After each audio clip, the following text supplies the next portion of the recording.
May I please have your full and undivided attention? It is time for the Paranormal Rundown.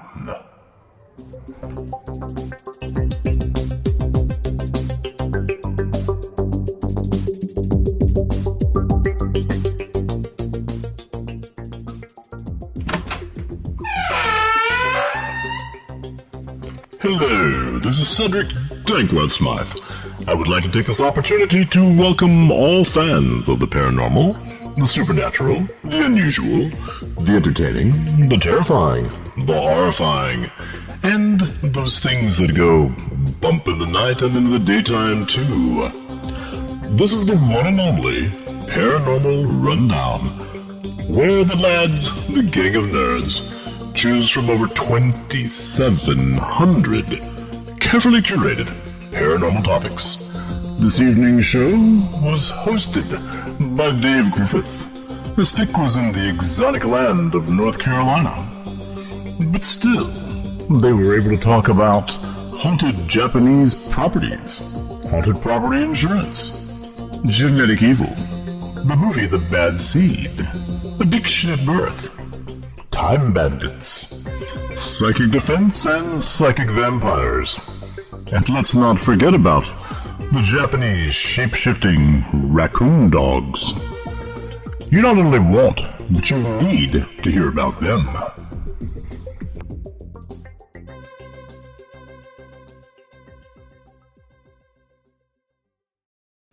Welcome to the first episode of the Paranormal Rundown in 2025.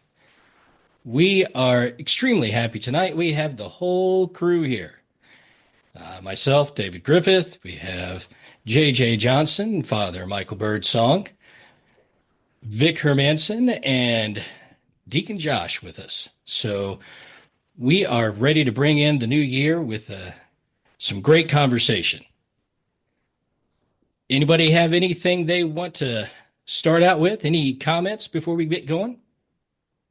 No, I've just been spending my day corralling little tiny people. Yes, Vic is on his phone for this one. So for some reason, he didn't want to drag out, 30 pounds of equipment, microphones, because, he always has to take multiple microphones and interfaces and computers when he traveled. So yeah, it isn't necessary. But... So we don't get the Victor NPR radio voice tonight. You'll just have to deal with mine. I'll stand in for Vic tonight.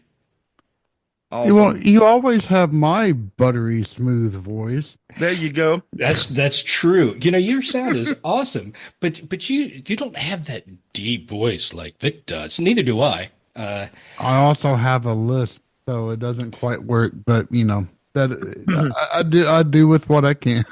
Well, I only get that voice if I play Stairway to Heaven backwards before we start. Yeah. You have to remind that they gave you that voice on that right, yeah. That Crossroads deal. Okay, so hitting F9, here we have our first list of 2025 coming up. All right, the first topics are spirit attachments, coming home with a paranormal infection, Japanese haunted real estate, spontaneous human invisibility,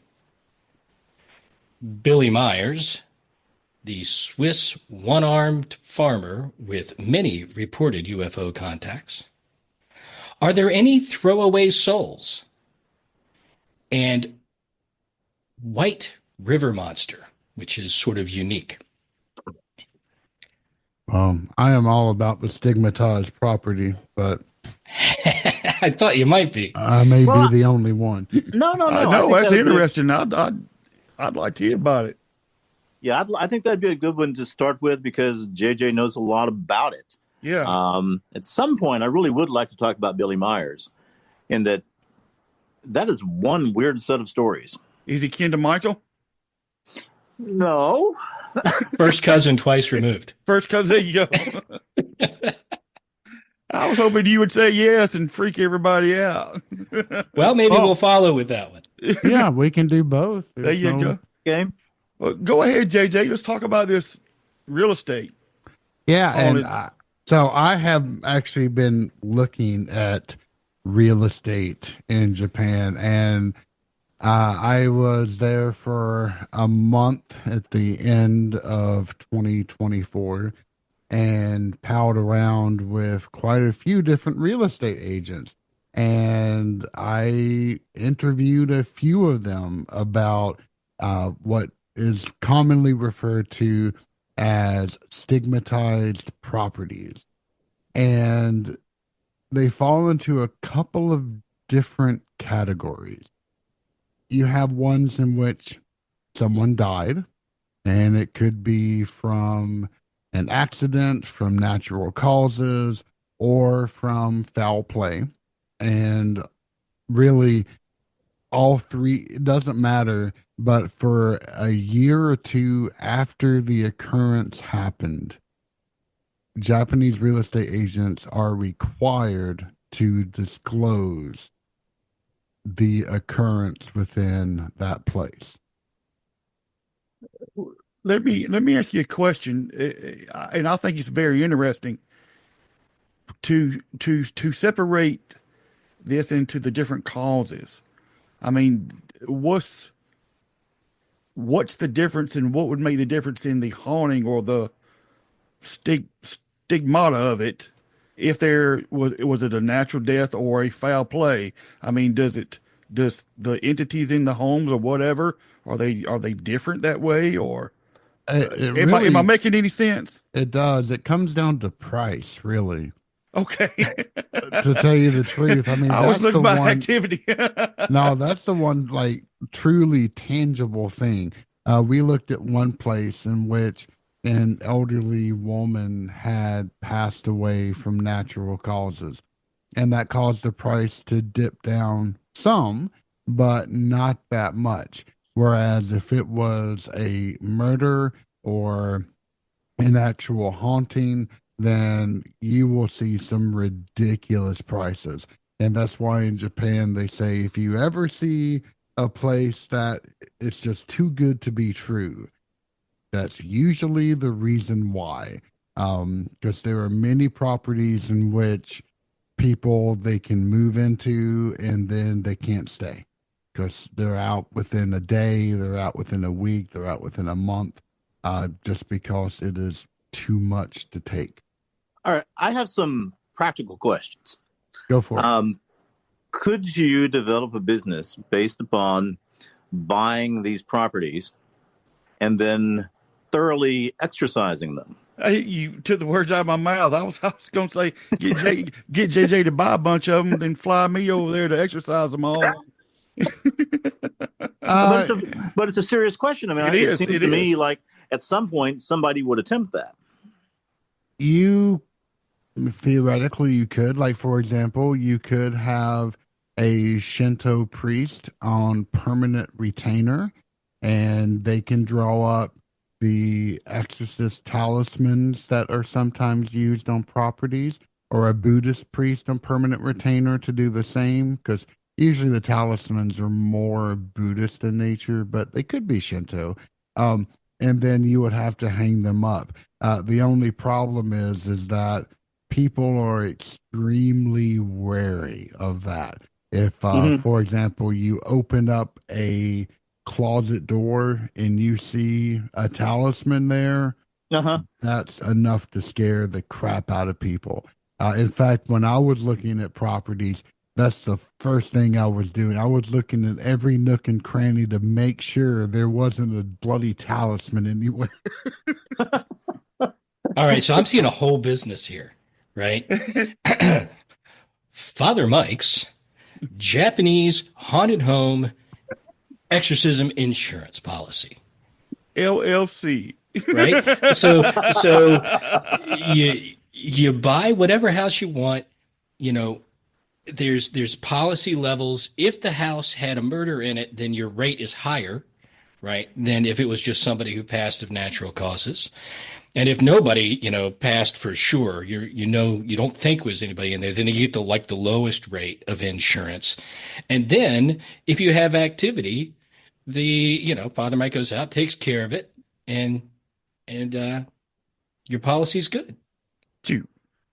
Larson ain't got nothing on Father Mike. I You know, will I remember- say that it does get okay. I just completely lost my train of thought. Go ahead, Vic. I'm sorry. I'm sorry. I didn't mean to mess your train of thought. No, Let you me didn't. I messed my own train of thought up. let me bring something up, and you tell me if you remember this at all. But one of the movies about Japanese hauntings might have been one of the Grudge movies, might have been one of the Ring movies. I don't know, but there were these people looking at this property, and there was no question. I mean, the property, there was this weird little ghostly boy. You on the Grudge, yeah. Yeah, just hanging around. And everybody could see him. So there really wasn't any question about this. But first off, do you remember that movie? Oh yeah, it's one of my. It's a fantastic movie. I haven't seen it. Well, so what do they do under those circumstances? I mean, really, that's when you would call in the heavy guns. You would usually pay a pretty penny to get a priest of some sort out there to perform an exorcism of the place. wow. Right. Well, and you've said this before, JJ, that they come out there and they charge for their services. Oh yeah. If they're going to bless it or exercise it, there's a menu. But usually it's more it's couched as more of a donation. But yeah, it is a charge service, absolutely. Right, but a recommended donation of I don't know, 20,000 yen or 200,000 yen or something. Exactly. And this is why I say it's right for an insurance company. Oh yeah. Well, okay, another practical question. I mean, is this a part of Japanese homeowners insurance? Can No. you get anti-haunting insurance? You cannot. You cannot. Okay. Yet. Yeah. Actually, that could work pretty dang well. I mean, there's a complete market out there for akiyas or abandoned houses.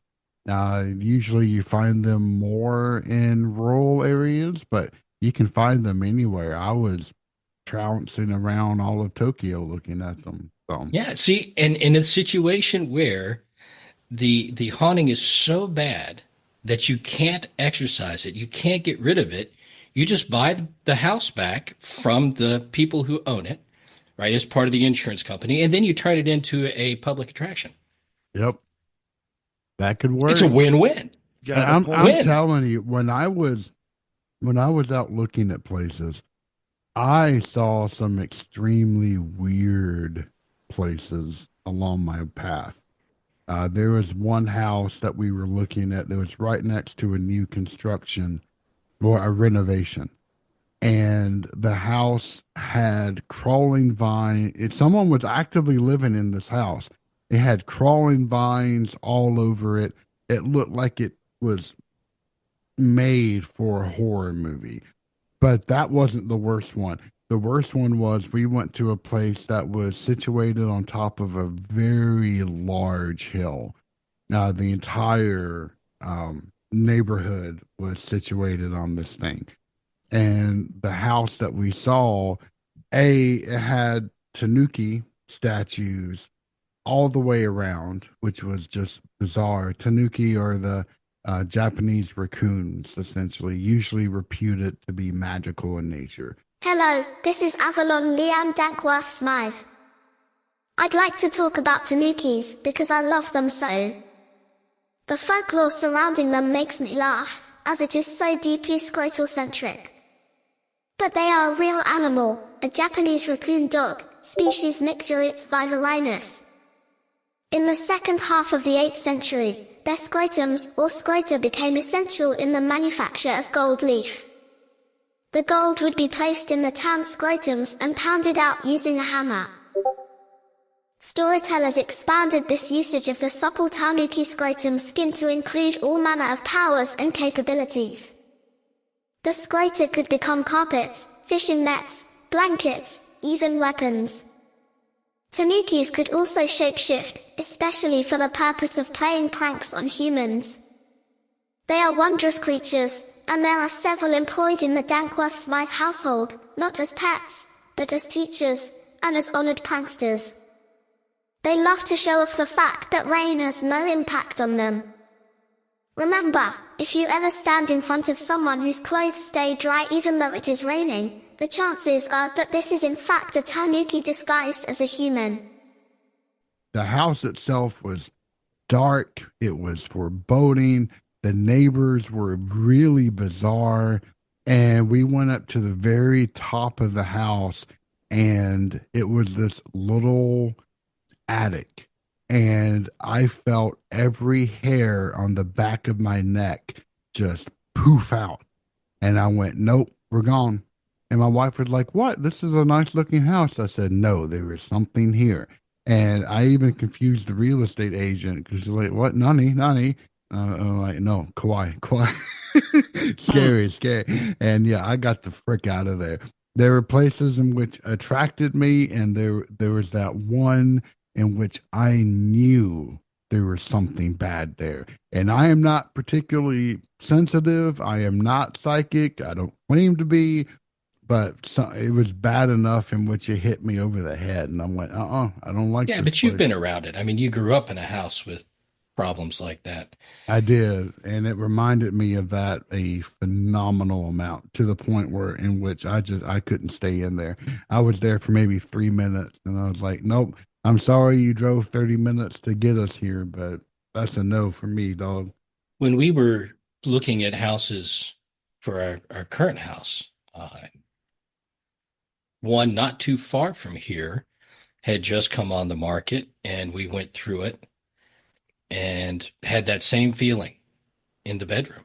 We're like, yeah, someone is definitely here. And asked the realtor about it.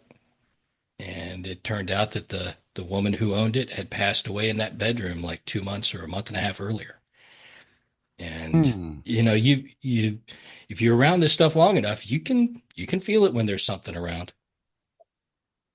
True. And I will tell you this. So I am not the biggest fan of walking next to graveyards or going through graveyards, especially Japanese graveyards. Yeah, that's not a good idea in Japan. It's not. But when we were there, we would bike everywhere. And I love riding the bicycle around.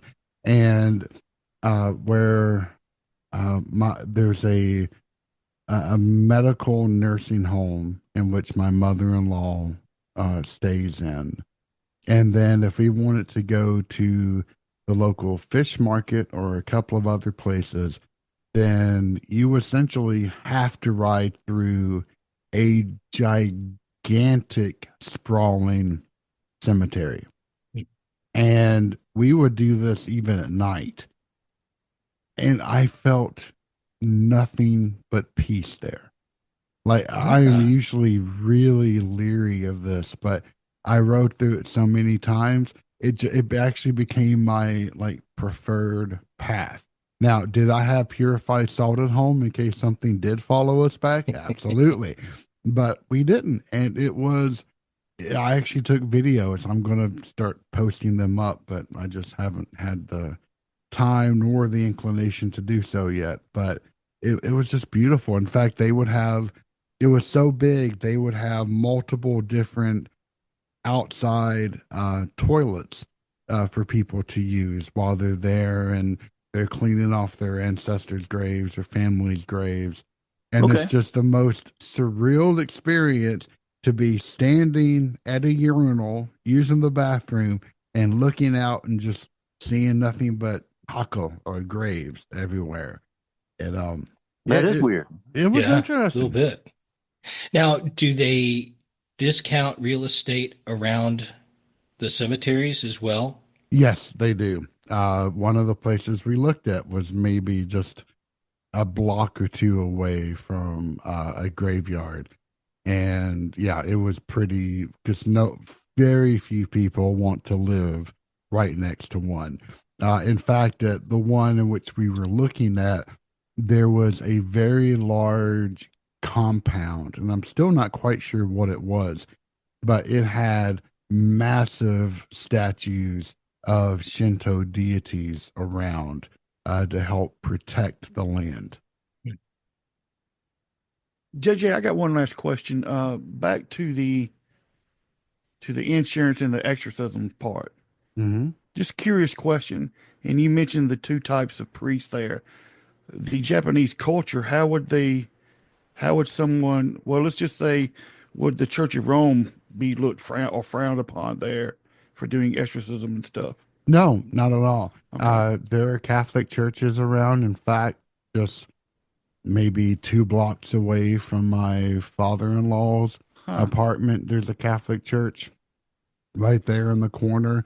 In fact, there's a really good anime. I think it's called Ghost Stories, and it features a Catholic priest, a Shinto priest, a Buddhist priest, a Chinese practitioner, and they all kind of team up to tackle supernatural occurrences. And it's actually a pretty That's cool. fun anime to watch. So Cool.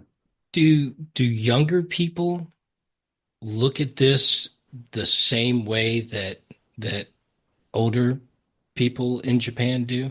Like They I can do. see the culture of someone older being, this is really bad. Don't buy a house that's had this, a murder in it or whatever. And, someone young in their 20s going, not a big deal. Yeah, you don't see that. Strangely Okay. enough, this is so firmly rooted in the Japanese belief system that it does not outpace, generations with newer technology, etc. It is a firmly established piece of lore. When these people move out of these houses quickly and on a repeated kind of basis, what do they report experiencing? Normally, they don't report anything. They just leave and they're out. Okay. Yeah, you don't want to draw attention to yourself. The very common Japanese phrase is the nail that sticks out gets hammered down the first. Mm-hmm. So you don't want to get hammered down. Yeah, I've heard that phrase. I saw a video of a guy who had moved into one of these houses. And if he wasn't faking the video, it was pretty horrifying. What he was experiencing was, sorry if you can hear my grandkids. It's impossible to keep them quiet. What he was experiencing was very loud, kind of locatable moaning and screaming. And it was like it was occurring around the fence of his backyard. This particular house had a backyard, and it opened onto like an alley or something. And he could record this very stereotypical kind of moaning and screaming. Finally, one day he decided to take some boiling water and throw it at the apparent source of this invisible moaning. And the moaning got worse. I mean, it became, instead of moaning, what's that? Oh, it got worse. I thought I thought the story was going to end. The moaning went away. I mean, no. It was like a person standing there that had just had boiling water thrown on them. Oh my God. Okay. Yeah, I mean, instead of it being moaning at that point, it was, somebody just threw boiling water on me. I'm in horrible pain. Should have used holy water. Well, yeah, I wonder what that would have done. But look, there are only two possibilities there. One, he was recording some unknown phenomenon, or he was faking it. If he wasn't faking it, it was pretty horrifying. How long ago was this? I beg your pardon, sir? How long ago was this? Oh, I don't know. I guess I saw the video about 6 months ago or so. Okay. I'm sure I could find it and send it to you. Yeah, I'd like to see it. I'll just put it this way. I have an extremely healthy respect for these types of places. And my wife is even more alerted to this fact. In fact, the one place that we went to that was stigmatized, not haunting, just had a person who died, that was essentially off the list immediately. She's like, nope, I want nothing to do with this. Well, that sounds like the standard Japanese view of things. It is. And I don't think in the U.S. you're required to disclose deaths in the house. But for some reason, I am thinking you are required to disclose murders. Yes, I think that's correct. But anything that would be on a legal, a police report type of thing. There's a website out there. I don't know if I've mentioned it before, called Dead in House.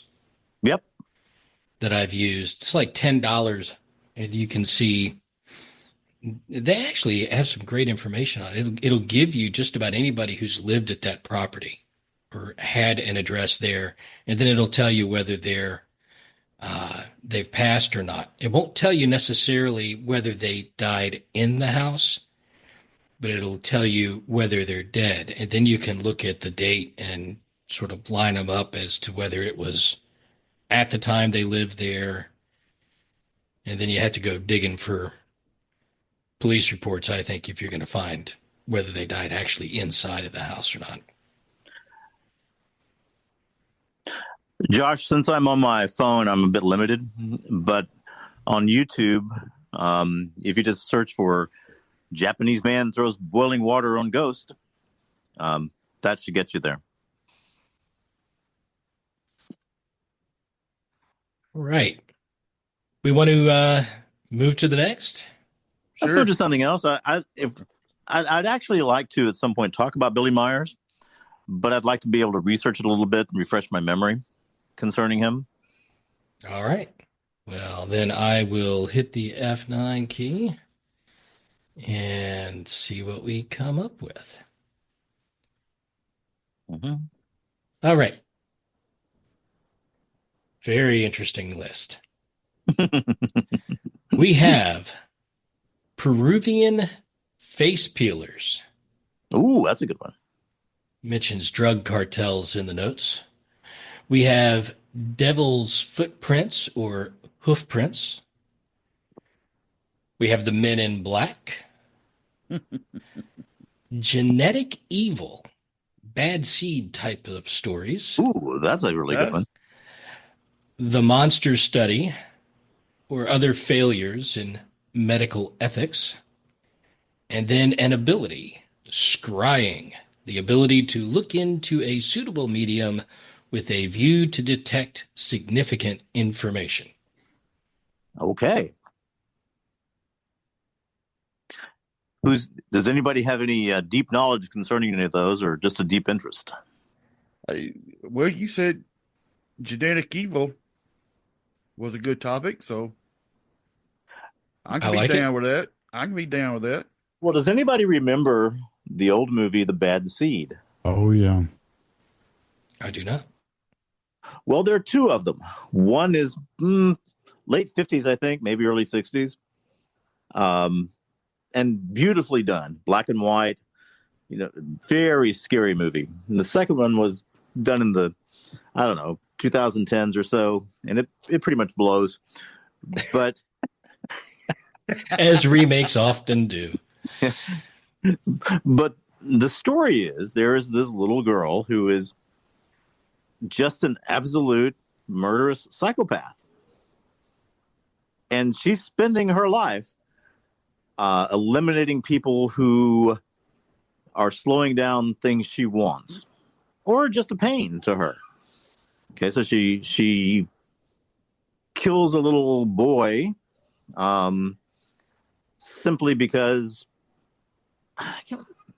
Jay, do you remember why she kills that little boy? No, I haven't seen it in a very long time. There's a little lady who lives upstairs, and she's just a silly little pleasant, kind lady, and she loves this little girl because she's got beautiful blonde hair, and she has a necklace, and it's she said something to her like, "Oh, you're such a special little girl. When I die, I'm going to make sure you get this necklace." Now, her name is Rhoda, and to Rhoda, that's not a okay. Well, someday I'll get this necklace. To Rhoda, that's a how do I speed that process up? Very ambitious, huh? What do I do to get that necklace more quickly? There's a janitor there who plays this great part, and the janitor is just teasing her because he, I think, kind of knows something is wrong with her. She's killed this little boy with a stick, and so he's kind of being a jerk, but he says, the police, they've got them special stick bloodhounds. If you've hit somebody with a stick and caused them any damage, then those stick bloodhounds can smell that. And they'd be happy to put a little girl like you in the electric chair. They got a special electric chair for little girls. Now, of course, he's being horrible and saying these kind of things. But you would expect that she would yell and the mother would come and yell at him. But no, she sets him on fire. So, of course, the discussion isn't about this movie. This isn't about this movie, but the discussion is about, are there people born with the absolute genetic tendency to be evil? Well, there's always been studies in quote unquote behavioral genetics that show both the genes and the environment can affect a child. I mean, even if you want to look at it from a spiritual point of view, actions from generation to generation can come forward. But think of a child being inside the mother's womb, and the mother, the whole time she's carrying that child, is a sociopath killer, and that's what they were looking at in different studies of how even in the womb, it affects the way the child could come out to be, and sometimes even worse than the parents themselves. And then, of course, they want to blame that on why parents abuse their children or kill their children too. But it seems like you could break studies it. have showed it, but I don't, I think it's a whole spiritual problem myself. It seems like it could be a handful of things. One, where you're talking about bad things happening while the child was developing in the womb could have, adrenaline, hormonal, whatever types of imbalances that could cause the physical development to be slightly different. And then you have the genetic, maybe a predisposition for, being a sociopath. Just from a DNA standpoint, these switches are turned on, you're more likely to be, a sociopathic killer of sorts. But we had a conversation with Dr. Burt last year where we were talking about genetic memory, where memories could be passed down through alterations in the genes. They don't fully understand yet, but there's some event could cause some sort of predisposition to be a certain way, and you've got to wonder, well, maybe there's genetic changes like that someone could have. If a child could be born a crack addict or addicted to meth, which they can be.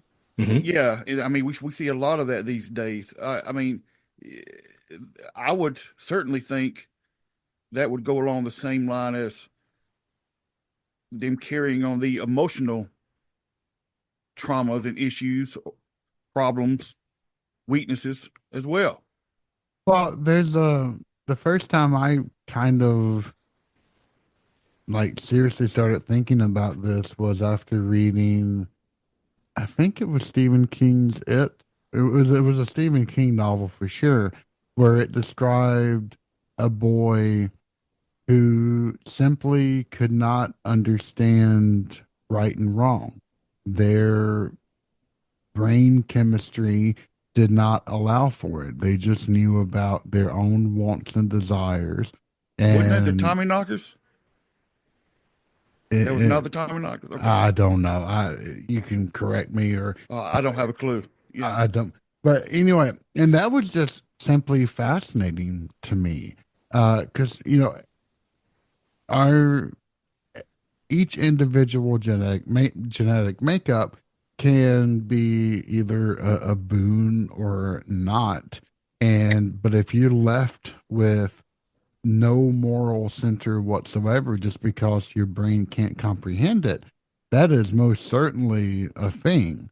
But even going further than that, we often have these nature versus nurture kind of concepts, and you can kind of trace the beginnings of that back to the beginning of the Enlightenment period, where you had these philosophical discussions between a priori or a posteriori knowledge, meaning first knowledge, things that you were innately born with, or if it's a tabula rasa, a blank slate, and everything is only accumulated through experience.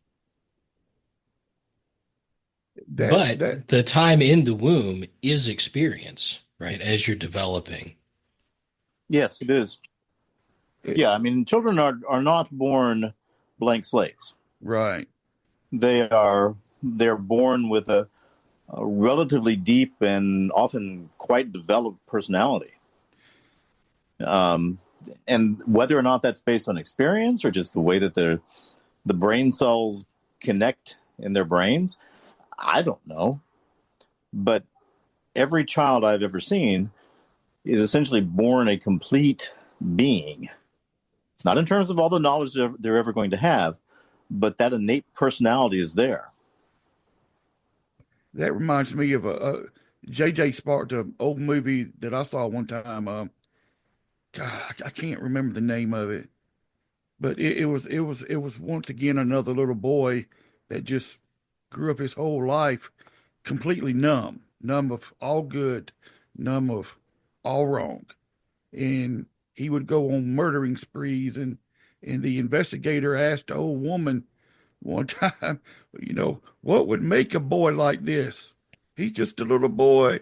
And the old woman raised up in her rocking chair on the front porch and said, he was born with no soul. Well, yeah. Well, yeah, that's exactly right. Yeah, he was born with no soul. Well, there are a whole series of questions like that in the rundown. Like I think earlier, someone said, "Are there throwaway souls?" Yeah, that was in. Yeah, it was one of the topics. Yeah, first ones. Yeah, yeah. And when I was putting together this list, I don't consider that a ridiculous question. I don't either. I mean, I consider it a painful question. Are there people whose well, look, there are people who have genetic anomalies. Okay, they're born with bones that don't grow correctly. They're born with holes in their hearts. Sometimes children are conjoined twins and are born like that. All kinds of things. Well, there are many of these problems can be related back to physical genetics. Well, I mean, who's to say there's not a set of soul genetics? Okay, and I can't determine what the mechanism of passing on information would be, but I can't see why there wouldn't be equally the possibility of there being soul genetic birth defects.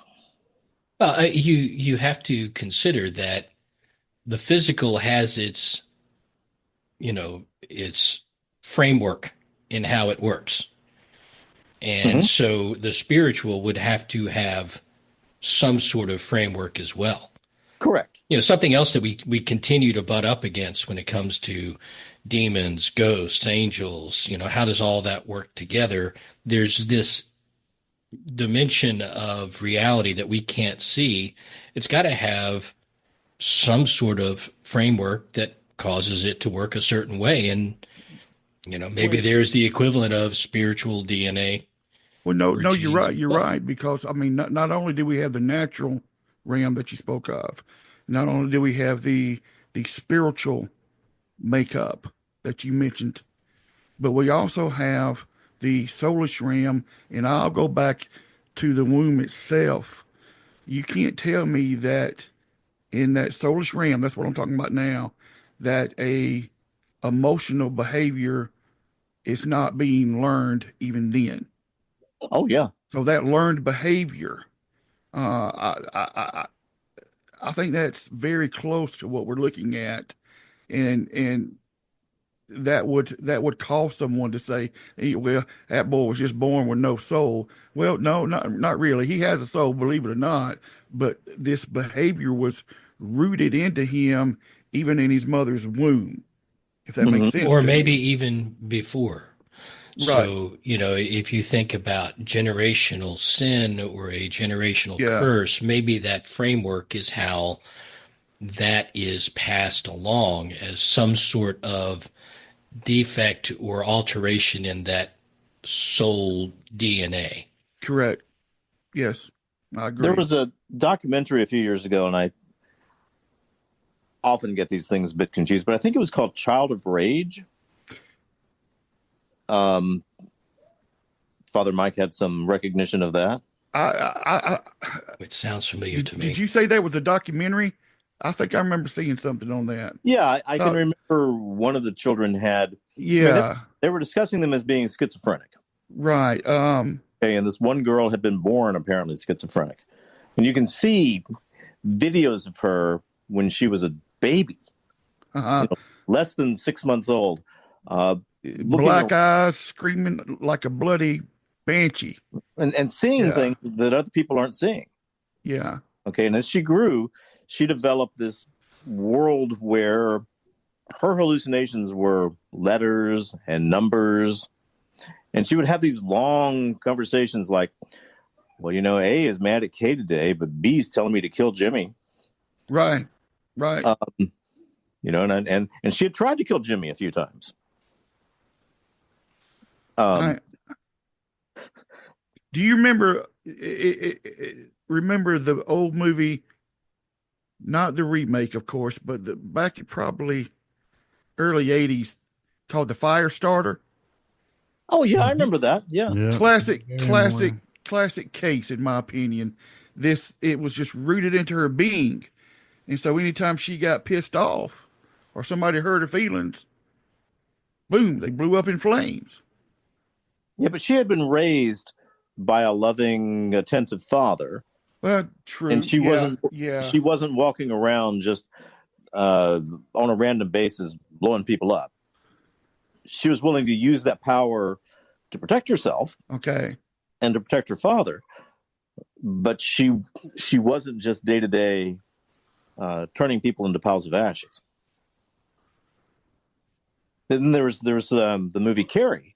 Carrie, that's the one I was. Okay, that's it. Carrie. Carrie very much wants to be. She's asking her mother, begging her mother, Mom, please be kind to me, love me, hold me, comfort me. Mm-hmm. And the mother's not doing any of that. And then they drop pig blood on her at the prom, and she takes revenge rather severely. Yes, she does. But I think what it boils down to is the three realms, and all three of them affect one another, but yet all three of them are different: the spirit, the soul, and the body, the physical realm.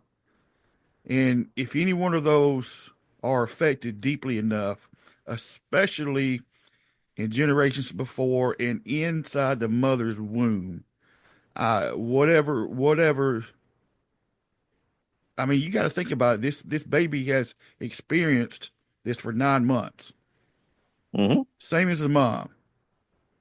And so, what's that? That baby's not going to know any different.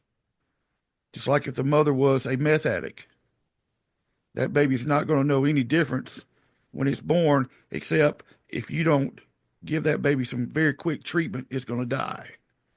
Well, the same thing with what we're talking about now. I think the difference it can be so is, affected. Yeah. Sorry, keep going with your thought, Father Mike. No, I got to go ahead.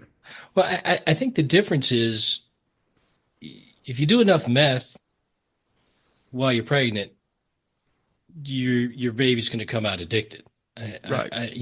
That is a Proven fairly consistent outcome. I'm assuming, Vic, and I'm not a doctor, so you'll get anything that can get past the placental barrier is going to mess up a kid.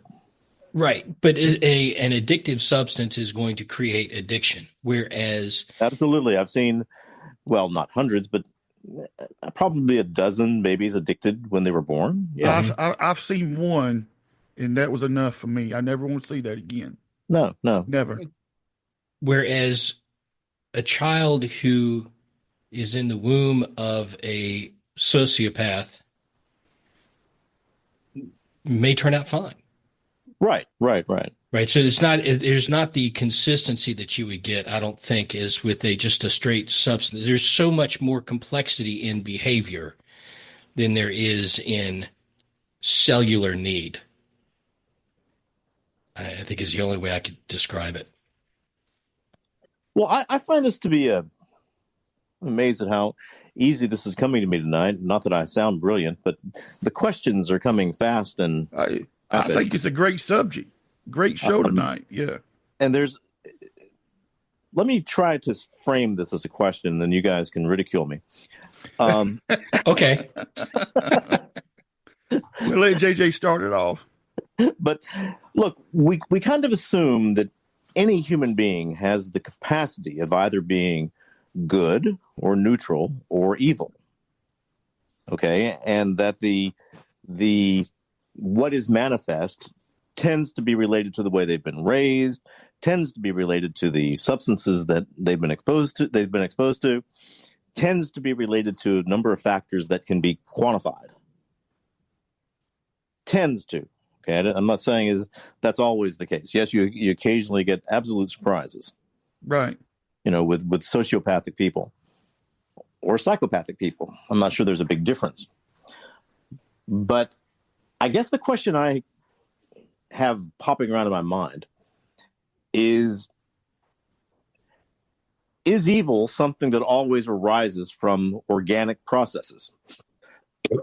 So, for instance, I mean, is there a substance of evil that can be imbued into an individual?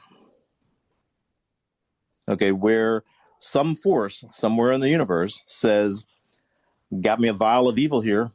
I'm going to pour it into the recipe for this person that is somehow fundamentally different from other people. Because that's kind of what the whole movie of The Bad Seed seemed to be, was like, there's some magical formula mojo that got poured into Rhoda that doesn't generally get poured into other people. Now, I don't have any answers for that. That was just an answer to the question that popped in my mind, and I didn't figure you guys would be too brutal on me when you did get around to ridiculing me. So let me see if I understand the question correctly. Are you asking, is there something that causes someone to, let's just say, be good or evil, or something that is evil that was probably I'm talking about the substance of evil. The substance of evil. I'm talking about it almost like there's a movie called Time Bandits. Right. Where somewhere in the movie, they've got pure concentrated evil in a microwave oven. I remember that. Yeah. That's a great movie. pure concentrated evil in a microwave oven. And somebody opens the movie, and the little boy says, "No, no, no, don't go there. That's pure evil." And of course, horrible things happen to the person. So what I'm thinking about is some organized, energetic, perhaps, and this is a silly statement, non-physical substance that can be imbued into a human through whatever force. Yes. Here's the way I would explain it, and I'm going to ask JJ to carry it on a little bit farther than I am. But evil, we have to understand that evil's always been here. Okay. Yes. On Earth, evil is always been. There is nothing per se that is good that on the opposite end of the spectrum is mocked by evil. Okay. Yes.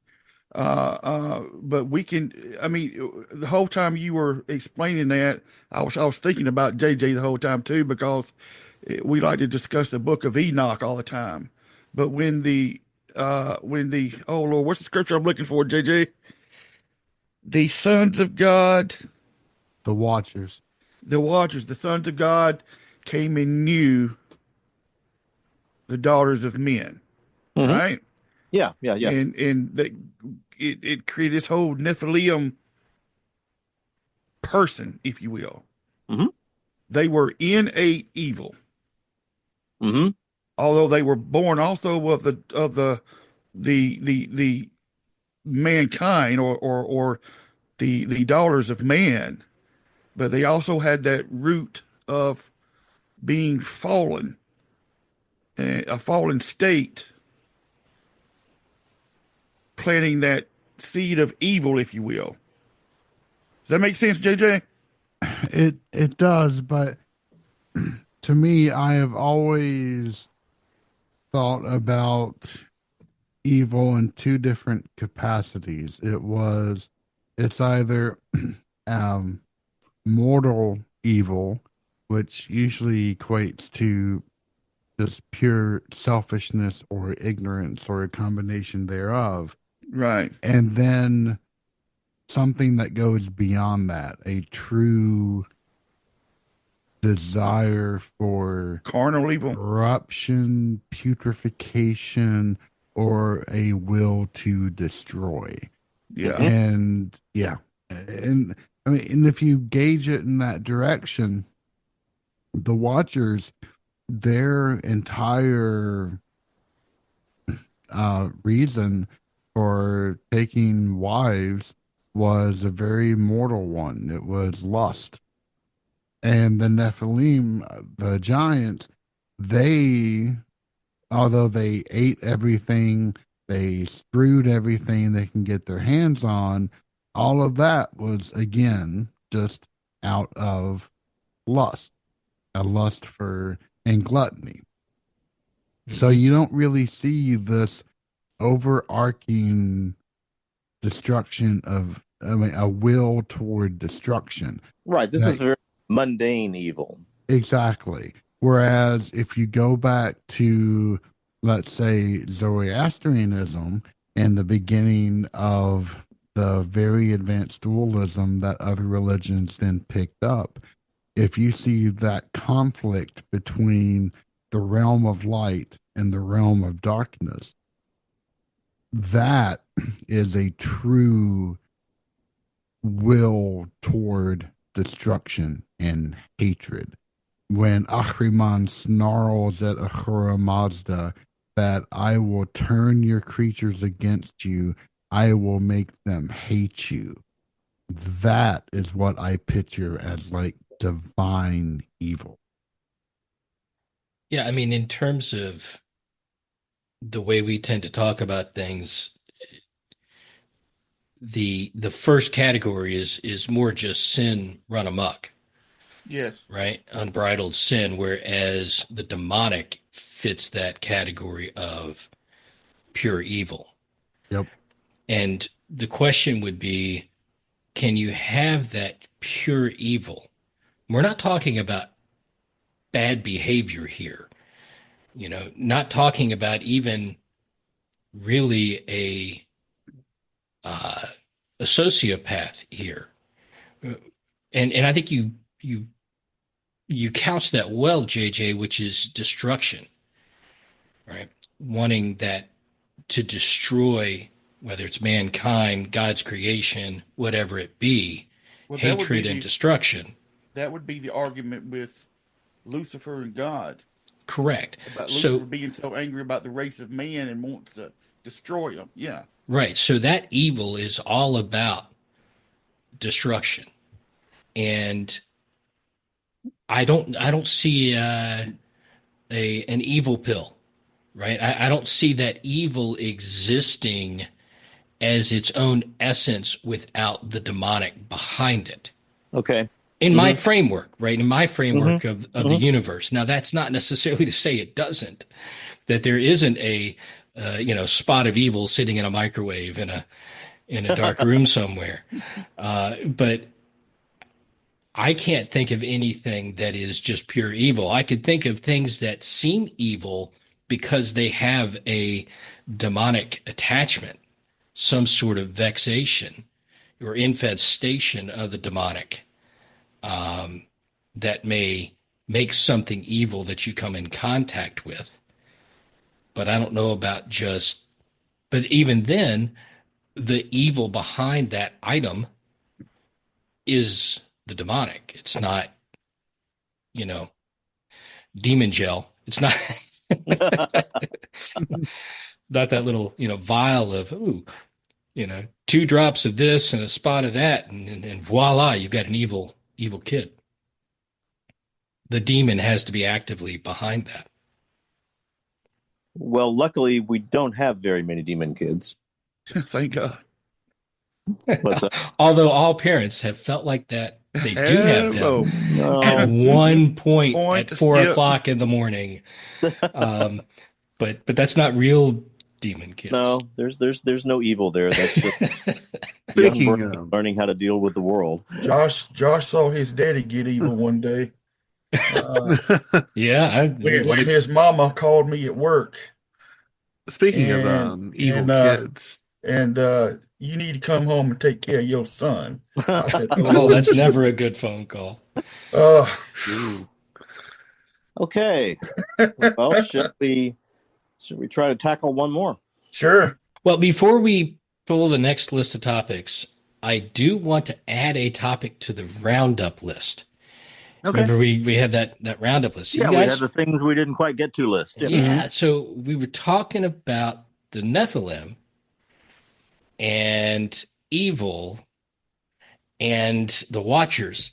And I have had something in the back of my mind that I want to talk through, and that is the concept of the chronology of the fall. We need to get Father Bob Wills in on that one then. Specifically, when you take the idea of that, like Father Ripperger has, which I think most of this comes from Aquinas. Is it Aquinas? I don't know. Thomas Aquinas? Yeah, I think it's Aquinas, right? Isn't that where most of his stuff comes from? Yeah. He Yeah. refers back to. But the idea of the angels, they were created, they were given a portion of the beatific vision and sort of their part of the plan and had to make their choice, yes or no. And then the ones that said no were the fall, in combination with the idea of the angels fighting and and the fall with the demons. And then the idea of if the Watchers went against God, does that mean that they weren't in the initial fall and then they were doing a job for God and then they bound together their curse and then fell? Well, they didn't really fall. They were, I guess God bound them within the center of the earth or whatever, however that works out. JJ, you know more about that than I do. That's above my pay grade. Actually, they bound themselves Right. in a curse. To the With one curse, but another, the punishment was They were being set between the seven mountains in heaven, which became a portion of hell yeah. within First Enoch. So now you look at the timing of that. They were doing work for God as the Watchers, so they couldn't have been part of the original fall. So that's the idea, right? The Watchers, the Nephilim, the demons, the fall, the whole deal together. How does that all work from a chronology standpoint? Well, God created the race of man before the fall of Lucifer and the angels. It was due to the race of man that caused Lucifer to rebel against God and say, I will exalt myself," because he was jealous. He said, so it was after the creation of man, then the fall of Lucifer, in which I guess, I don't know ever how many fallen angels went with him, and then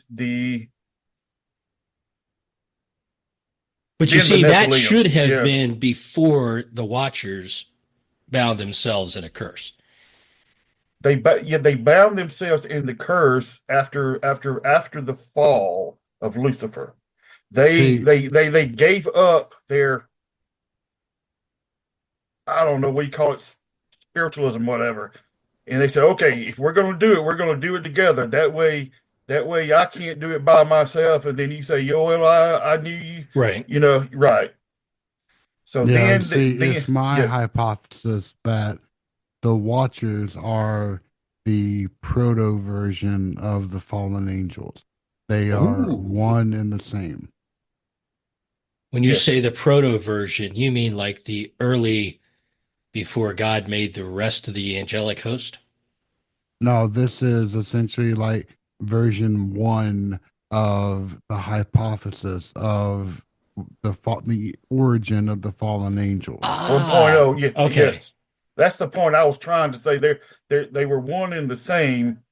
You had the creation of man, then the fall of Lucifer, along with the demons, and the what they were all in the same. Now they were cast down. Jesus saw Satan fall like lightning from heaven, right? And yeah, they're all one and the same. Yeah. So, I mean, I didn't want to drag it too much now. We'll throw it on the roundup or tackle it in another one. But I would love to go through that in detail. And I would love that too. Now, I think that could actually be like an entire special episode in and of itself. It's so massive of a topic, but so yeah, worthy of discussion. I agree. Well, we can do it on an ETC. We could. Do it on a what? Oh, ending the curse. Ending the curse. Okay, yeah. Mm-hmm. That'd be fitting. All right. So Okay. the topics are Tale of the Moon-Eyed People. You'll have to describe that, Vic, because I don't know anything about it. The second topic is what happens if the robots really do attack? Next is abilities gained after a brain injury. The next is William Hare and William Burke, body snatchers. Then the fear frequency, and it says Vic Tandy and Coventry University. And then Stonehenge, other hinges. So any kind of big stone structures. Boy, not sure there's anything in there I can speak about really well. Same thing here. Well, I Okay. can pull another list. All right. Let's say this. Woodwoses, European wild men. In art, they look like genteel, well-groomed Bigfoot type creatures. They do. The Kensington Rune Stones, Mhm. skinwalkers and other shapeshifters, War of the Worlds, and Public Panic. That's probably appropriate given the recent stuff in December. Psychic Self-Defense, and The Real Meaning of Nursery Rhymes. Well, I can talk about a few of those. Yeah, I can talk about psychic self-defense at least. That sounds cool. Well, let me start this real quickly. There is a member of my wife's family that has now really become my family because they have accepted me so well and so lovingly, who has some tremendous problems. She is, essentially what I call hikikomori, although she differs from that a little bit. You want to define that, Vic? Yeah, hikikomori is a Japanese phenomenon where generally younger people develop this horrible form of agoraphobia where they just simply won't even leave a particular room. I suppose that there are variations in terms of how well they maintain hygiene, how well they maintain nutrition. The question to me has always been, how do they afford to do this? So They I would think that sponge off from family members typically. Because most kids live with their parents still because of housing costs can be prohibitive to live alone. And they simply stay in their room. And the primary motivating factor behind that is the fact that societal pressure is so great that a lot of them are simply afraid to go out because they tremendously fear that they are being constantly judged and laughed at.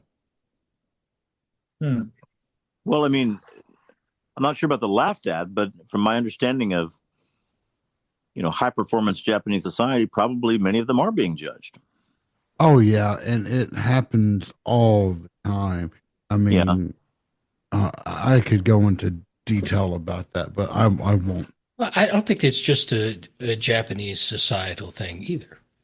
I No, think it's not. you have the rates of anxiety in the U.S. in youth and young adults is extremely high, and it may not be as formal of a structure as it is in Japan, but I think you have a lot of those same activities, those same behaviors. You do. You're absolutely right. But Japanese society is on a different level. And even if you're a gaijin or foreigner, you can feel it, even though you're largely immune to it because you're not a product of that society, but it is pervasive. Anyway, This pressure to perform, pressure to exceed or excel, pressure to be a contributing conform. member of society and to conform. Yes. Yeah. Well, anyway, I'm going to call this person Alma. That's not her name. But for some reason, I am able to cajole her into participating in the family and society more than anybody else in the family. Therefore, I find myself spending time around her. She had not seen her mother for several years, so I was able to cajole her into going to see her mother. Very good, something I'm kind of proud of. I don't think I have much to do with it, but I doubt that. There's something that has developed in all this, and that is if you are around Alma, it is like being in the presence of a psychic vampire. It's like every bit of energy, every bit of I don't know, mental peace, even every bit of ability to cogently form thoughts seems to be under attack. And you can feel it when you're around her. And then when you're away from her, you hit a rock bottom point of exhaustion. And it takes you several days to get back to being something close to normal. And I had not really thought about this before, but the last time I was around her, I didn't take any precautions at all. I didn't say any extra prayers. I didn't use any holy water. I didn't wear St. Benedict medal. I didn't do anything. And man, I've got to tell you, it very definitely left me vulnerable. And Yeah. I did not feel like anything close to myself for close to a week. So next time I have to enter that situation, I am going to take a great many more precautions. Now, are these precautions you've taken previously? No. It's like this is a natural defense mechanism that has arisen within her. And this, it's just so clear to me because I feel it that I need to learn more about protecting myself. Most definitely. The supernatural world, when you're dealing with the infernal and the demonic, if you are not careful in taking those said precautions like you discussed, by the time you leave, you're going to be a whipped puppy. Yeah. I mean, I was, well, JJ, I mean, I was just about mentally exhausted after our meeting. Oh, I was too. And you can feel free to talk about that a little bit if you want to, but I mean, we know what you're talking about. He and I dealt with it just this past Saturday. When it's Saturday, yeah. Can you give enough details just at least to give us an idea of what you were dealing with? Well, yeah, we had another meeting with Miss House on the Hill. Mm-hmm. And your story kind of it's just about the same story. What it boils down to is the husband didn't follow counsel. Mm-hmm. And it's everything's coming back, and it's just about back with a vengeance. Yeah, and so it was, Josh, Father Mike, I, another church member, and this lady were all sitting around in the circle at the church. And the church, by the way, is the most peaceful place. Like, you just walk in and you smell the sandalwood incense, and it just seeps into your soul. And I was so at ease. In fact, for almost the rest of the day, I felt like I was on a spiritual high just from that. But we had essentially a 2-hour meeting of just her updating us. And it was her evading you? No, updating us. Oh, updating you. Okay. Uh-huh. And the more it went on, it was just like drawing us down. It was this quagmire of horrible drama that just sucked at your soul. And yeah, it took a little bit to cover that one. So your theory on this, Father Mike, would be that it is the demonic entity or entities that are causing that drain of energy.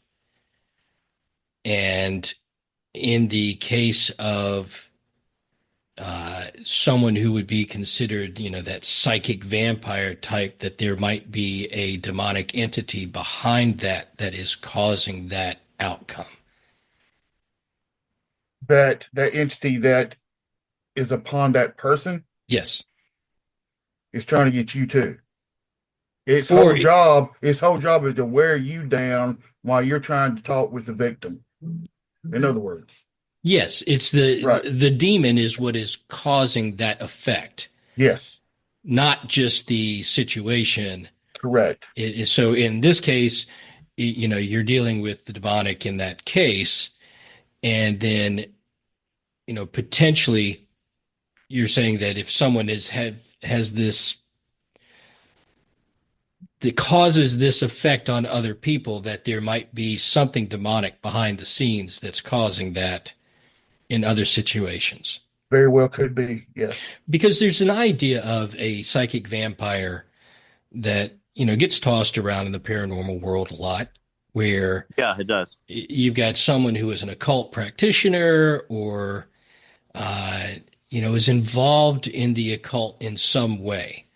I've known of bookstore owners, multiple situations like this where the owner or the people working there were considered to be psychic vampires. You would go into the store, there would be a focus on you, and then you would just leave the store exhausted. The Mhm. metaphysical store. And I'm not saying all medical physical stores are like that, but I'm saying I know of at least two cases where that was considered to be. So in this situation, most people would have just said, oh, that they're a psychic vampire. The person is draining you somehow in that situation. But your speculation would be, and I think this is probably mine as well. Vic and I had this conversation the other day. Uh, I think it may be something demonic behind them that is actually causing that effect, not the person. Yes. Well, yeah, I believe that makes good sense. Yeah. Very much But the so. impact is the same on the person entering the arena. Yeah. Because when you go into these situations, and I hadn't when I had, I guess, dealt with this in the past, prayer was not my go-to. Other defenses against the psychic were more top of mind. Bubbling yourself, putting a wall up around your mind or whatever to as some sort of defense, some sort of keeping people out.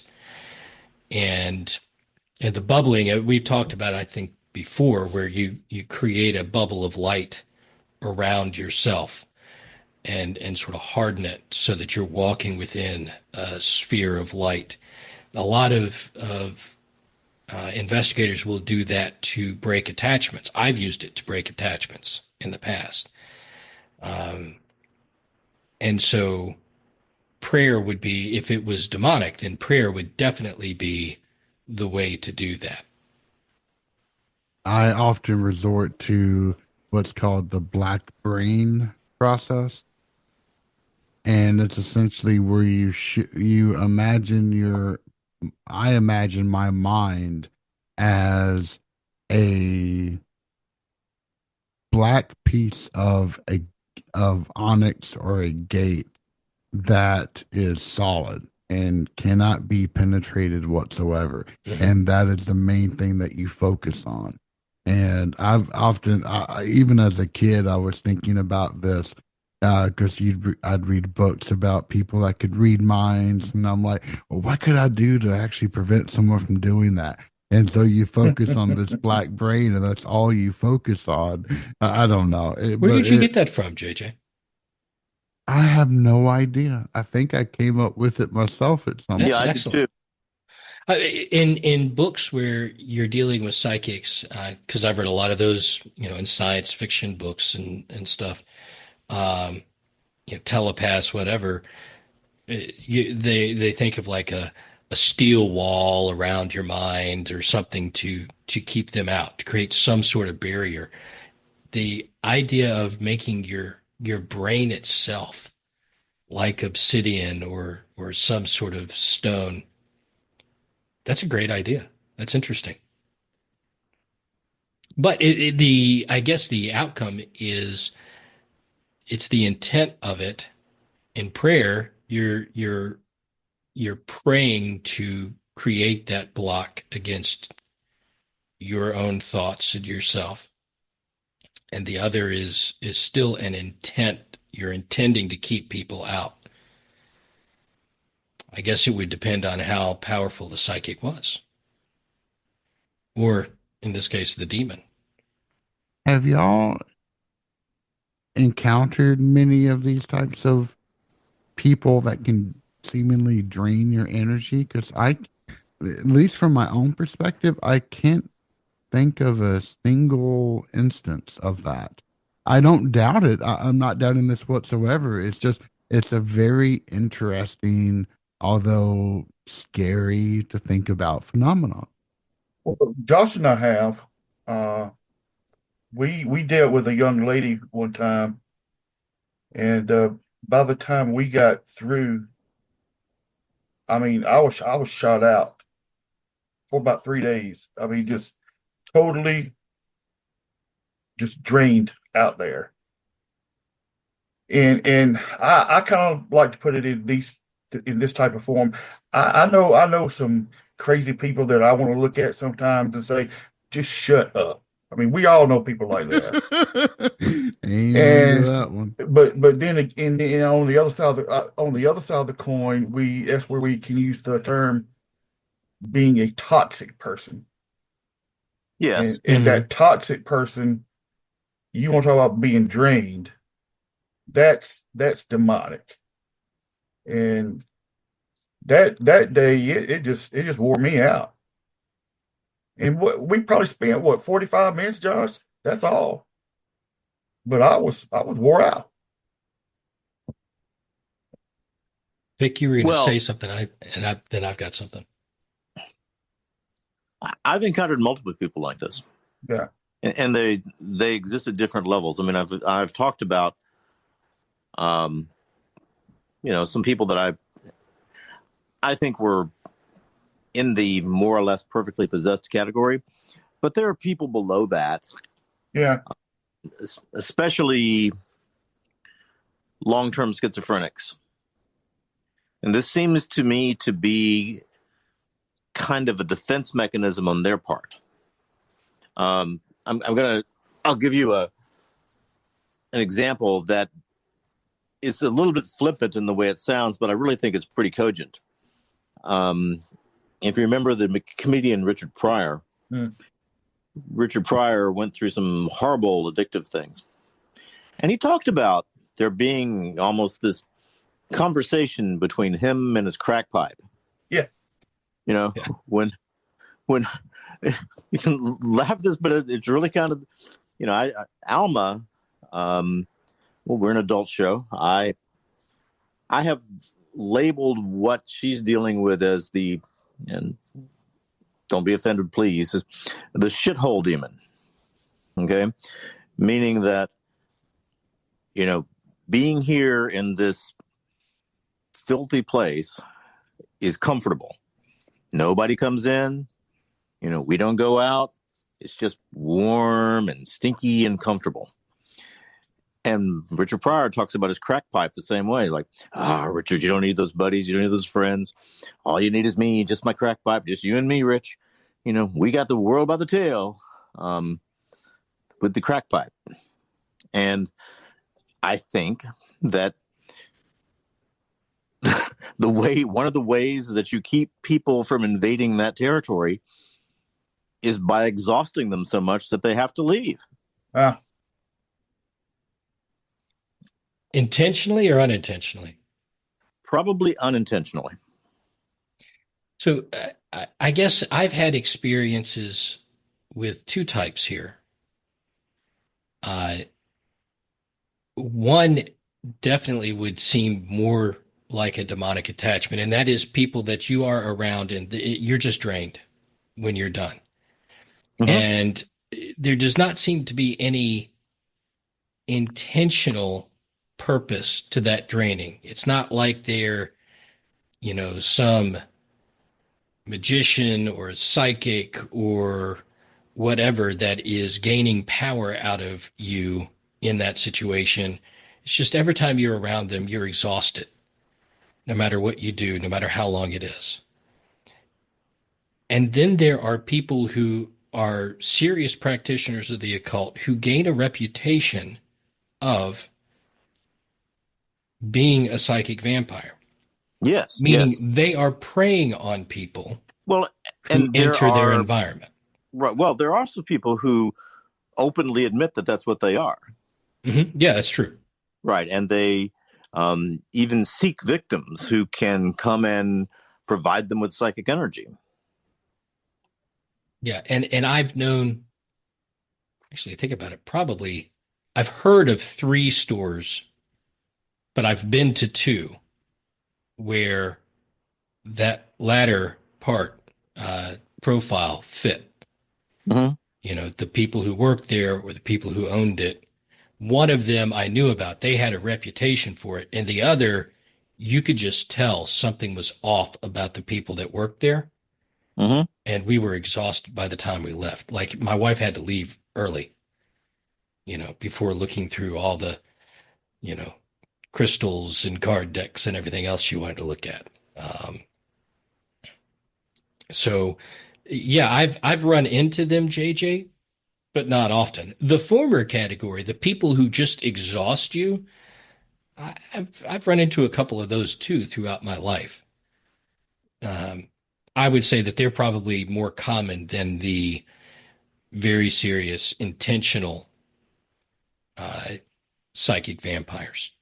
Well, I got one other kind of category, and this doesn't really relate to the topic. It's just something that I have always found interesting. Well, now this is the rundown. We have to stay on topic, JJ. Very true. I forgot. Yeah, that is mandatory. You can hit me with a wet noodle. Excellent. I'll get that out. Now it's when you run into individuals and on the first meeting, you absolutely know that you despise them. Oh yeah. Oh yeah. Nothing Happens very rarely. Yeah, it doesn't happen often. And when it happens, I feel bad because I used to feel bad. I'm like, okay, maybe they just rubbed me the wrong way. Maybe they're having a bad day. And I would always try to remedy that and to get into their graces. And it always backfired on me. No matter what would happen, it would never turn out to be a good situation. And so now I know if I encounter someone that just absolutely gets under my skin from the first time that I meet them, I don't even bother. I'm just like, nope, you are written out. I'm sorry. I like everybody. I mean, not at beginning. I don't think I've run into many people like that. No, it's rare. I can say it's like 3 or 4 people that I've ever had this kind of extremely strong reaction to, but I have learned to trust that feeling. I do too. Well, I think I'm very glad that those people are rare. Yes, most Amen definitely. to that one. Well, gentlemen, why don't we let JJ get to his hard stop? Hard stop. Yeah, Yep. hard stop. It's getting my time as well. Let's let Father Mike address the issues he faces, and I will go enjoy being around my grandchildren again. That sounds like a lot of fun. All right, gentlemen, I'm going to let you go and Absolutely. talk to you soon. All right. Have a good one, y'all. See you guys. care. Take care. All right, y'all have a good one. Bye-bye. Good one. Bye-bye. Hello, this is Cedric Dankworth Smythe.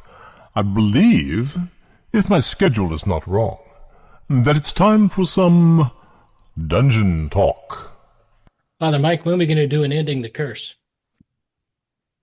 Josh and I were talking about that just a couple of hours ago, but there's a couple of ideas that I've had, and Josh and I was talking about.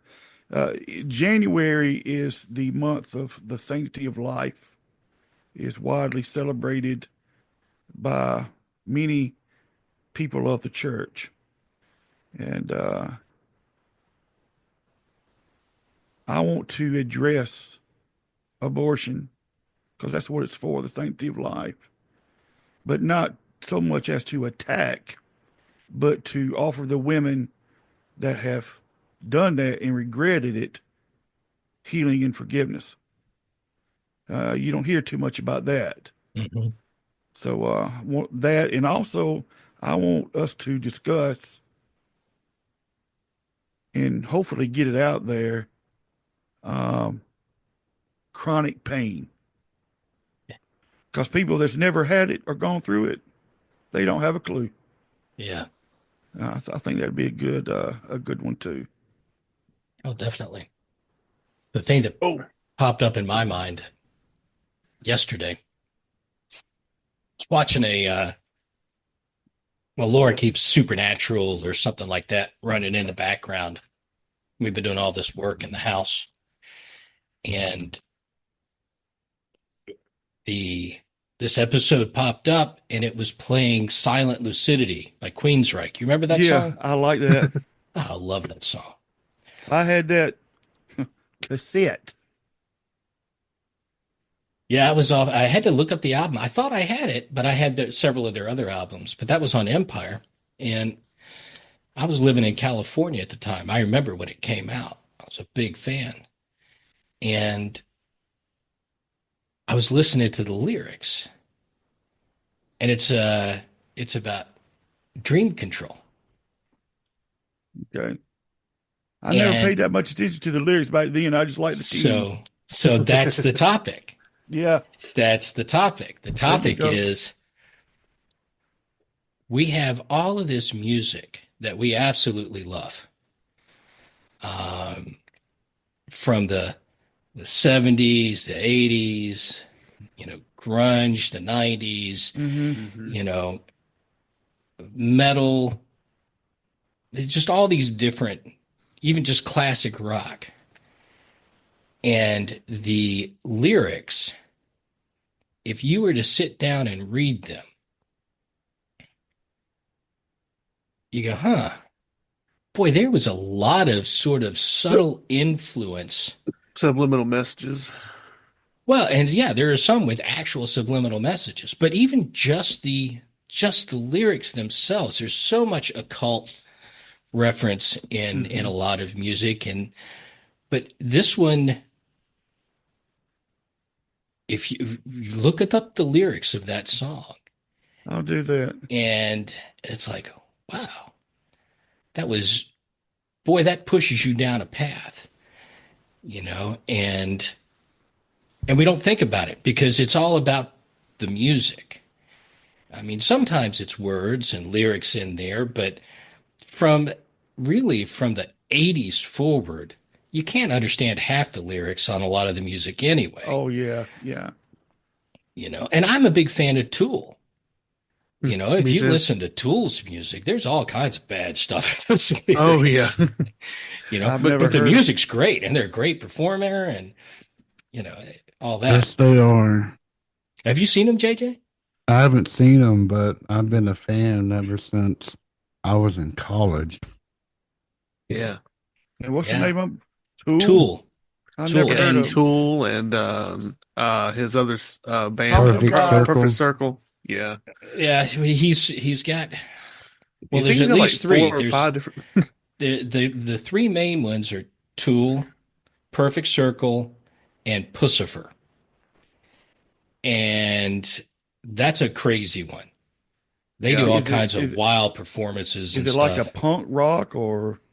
No, there are all some variations of that heavy rock influence. A Perfect Circle is probably the most pop. It's not even pop oriented, but the most, Alternative type. yeah, just normal alternative type music. Tool is a lot heavier, but they've cleaned up. So when I first became a fan of Tool was in when Sober came out. Kind of like Iron Maiden? Oh, it's on a different level. Really? Oh yeah. And there's a lot of bass. They're more industrial type. Yeah, I guess you would consider them maybe a blend between industrial and heavy metal. When I think of industrial, I think of like Nine Inch Nails, Yeah. but they have this really it's a very unique sound. It's their sound. There have been other bands try to recreate it. None of them have gotten as good at that sound as they are. But after they hit it with Undertow, which was that album that Sober was on, they made some money and they pumped it all into production. And they also realized that they could market to more of an audience without as much cursing in the music. And so Sounds like REM when they came out with The End of the World as We Know It. yeah, so their music has gotten more user friendly, right? More kid friendly and all that stuff, but it's still it's boy, you want to just get into something like we used to listen to it in code. Just code and listen. It gives you that motivating rhythm to it. Do you remember when we were probably 8th or ninth grade, we went through that whole 80s era where you had to get rid of all your albums and all these rock groups were of the devil and you're going to hell if you listen to it, and you had to bring your records to the church and for them to burn and all that kind of garbage. Look, man, my stepmother made me sell all of my Kiss albums at a yard sale in the mid '80s. So bad I told times. them they wouldn't get mine. But here's the point, and this is the topic. All right. Were they wrong? When you look at teenagers and how influenceable they are, and even younger now, because nobody seems to care what their kids listen to anymore. Well, I'm like you, though. Are they wrong? The music now is 10 times worse than what we listen to. Yeah, but that influence was there in the music then. Oh, true, too, true. Right. So the music I'm talking about is I was listening to the Queen's Right song. Was all about pretty much astral projection. Well, so was Pink Floyd, but I loved them. I know. We love it, right? Yeah.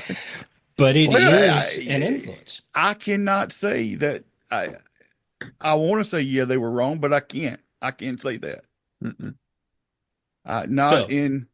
I wouldn't give up my music, right? Growing up, and as I was getting older, I love the music I listened to, but I was just listening to those lyrics and thinking, boy, there really is.